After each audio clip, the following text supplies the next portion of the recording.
যখন এই কথাটা আমার মনে পড়ে যে আমার ভগবান হলো ভক্তবৎসল, তিনি ভক্তকে কৃপা করে, তখন আমি ভাবি আমি তো ভক্ত নই মা, তাহলে আমার কি কৃপা হবে না? যে আমার ভগবান ভক্তবৎসল, তিনি ভক্তকে করুণা করে কৃপা করে, তো আমি তো ভক্ত নই, আমার কি কৃপা হবে না? আমার কি কৃপা হবে না? আমার ভগবান হলো করুণাময়, আমার ভগবান করুণাময়, তিনি পতিত পাবন, আমি তো পতিত থেকে আরো নিচে, আমার কি গতি হবে মা?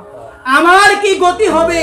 কিন্তু যখন একটা কথা মনে পড়ে, জগন্নাথ, আমার ভগবানের একটা নাম হলো জগন্নাথ, জগন্নাথ মানে তিনি জগতের নাথ।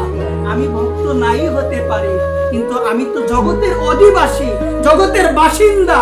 তাহলে আমি যদি জগতের বাসিন্দা হই, আর আমার প্রভু যদি জগন্নাথ হয়, জগতের নাথ, তিনি যদি সবার নাথ হয়, তিনি তো আমারও নাথ, তিনি তো আমারও নাথ। এই কারণে আমার এই বিশ্বাস, আমার প্রভু জগন্নাথ তিনি এত কৃপালু, আমার মতো পতিত থেকে আমি নিচু, তিনি আমাকে কৃপা করবেই করবে,